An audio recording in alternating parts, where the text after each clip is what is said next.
Hi, this is Cora Stack here. I wanted to challenge Miss Norma Moriarty's comments in the press because I think it's important that these comments be challenged and left unchallenged. I think it would be, would be, wrong.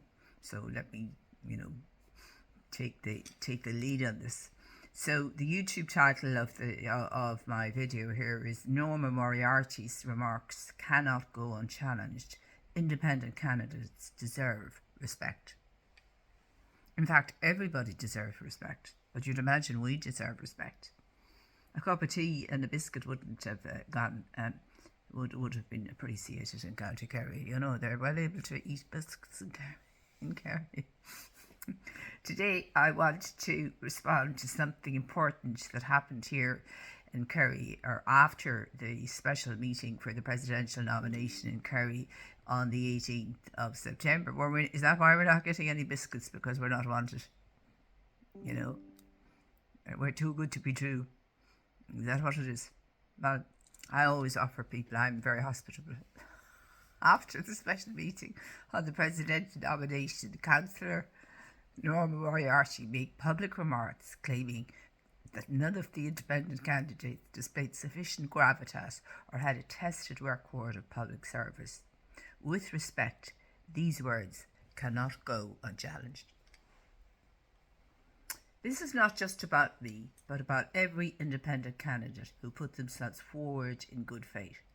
Several of us are academics, professionals, and company directors, etc., and public servants with decades of experience in education, law, social policy, health, construction, community service, advocacy, and beyond.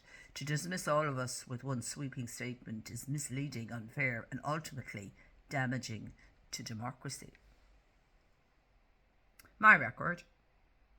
For nearly 30 years, I have worked as a mathematician and academic in education, and in particular have developed an interest in applying my mathematical research to the same methodology to several areas of policy, legal, family, justice, social policy. Give me any policy and I can apply my mathematical rigour and my mathematical way of examining issues that are very complex and benchmarking against the world sort of experts in this, and then trying to come up with solutions. And I have published several documents based on this methodology, which comes from my mathematical background and my mathematical training as a pure mathematician and my mathematical research. So my recent research is focused on access to justice, housing, mental health, child welfare, well-being and higher education policy, and several other areas of policy. They're just one of a small number.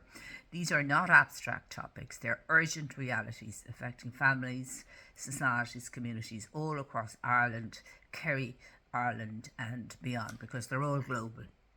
So that's why I won the Global Award, because of my global, my ability to look at the global situation. That came from my work as in mathematics, particularly my campaign on Project Maths in 2012. But that was all, developed, I suppose, initially from my experience and training in mathematics. And anybody that is saying that mathematics is no use, well, look at this use.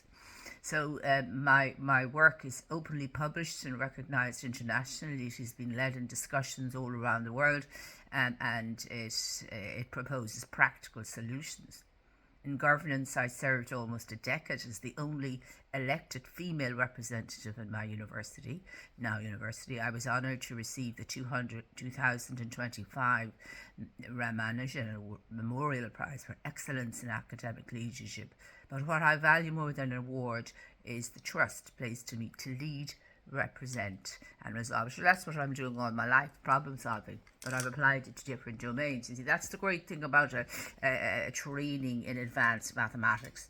It's the ability to help you understand complexity and then apply it to other areas, and this is diminished by reducing the quality and standard of our mathematics curriculum.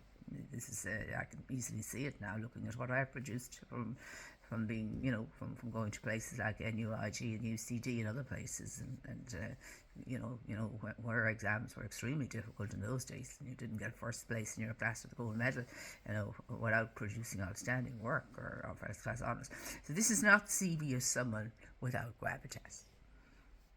And I'm not alone. Other candidates, including academics, legal experts, community leaders, and people with long-standing records of service. Well, I'm a legal expert, but I'm not a lawyer. They too have contributed to housing policy, mental health advocacy, education reform, and community development. They're involved in construction. Some of them are experts in construction, leaders in business. To word of mouth. Electricians. Company directors that don't even have to say who they are. They have so much work because they have such ethical standards and standards to the highest level. So all these people are people of very high standards.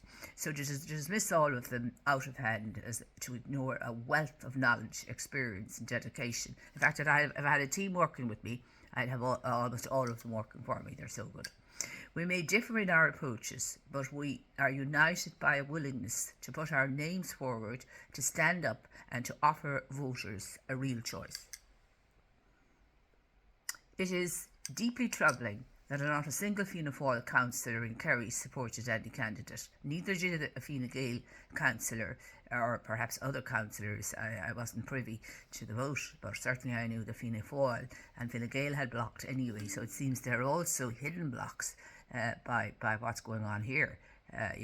So people are taking, because they're all in government together, so they're taking maybe Simon Harris's block as a government block. And anyone attached to the government then has to, toe the party line, so to speak. I don't know. I'm trying to get to the bottom of this universal blocking. Neutrality would mean allowing space for candidates to be tested on their merit by the people. Instead, it looks like a political tactic to block independents like myself and others from even appearing on the ballot. Whether through hidden pacts or simply the perception of them, the outcome is the same. Voters are denied a genuine choice. This weakens democracy, and it particularly weakens local democracy. This is what I'm saying. It weakens local democracy, although perhaps local councillors don't see this. It undermines trust, and it risks leaving Ireland with leaders chosen behind closed doors rather than an open debate. Kerry and Ireland and the global, the world that I've examined, because I've looked at other countries as well, and it's very surprising how systemic our issues are. Really face serious challenges, but we're really particularly bad in Ireland with regard to our infrastructure, our housing, this sort of thing, particularly poor compared to other countries, but the other countries are sharing very similar shortages and challenges. Cost of living. So we're talking about the cost of living, housing shortages, health pressures, child welfare concerns, social inclusion. The presidency must be above politics. It's like electricity even is causing a huge problem for people all over the world, but particularly in Ireland, England and elsewhere, where we're so dependent in the cold weather on electricity. And then we have new regulations, which mean we can't have fires and fireplaces in our homes, and all kinds of restrictions on what we can use to have fires and so on. So it's really a disconnect from people living in cold countries, I think, at the moment, when we don't have the houses built with the recommended standards for heat, containment and so on. So we need leadership. The presidency must be above politics, but it cannot be detached from the realities of people's lives. We need leadership rooted in solutions, not dismissive rhetoric. Independent candidates deserve respect, and the people of Ireland deserve the chance to decide for themselves who is fit to serve. I want to thank you very much for listening, and thank you for keeping this conversation alive. I just had a previous video, but I ran out of space, so I had to delete my beautiful videos.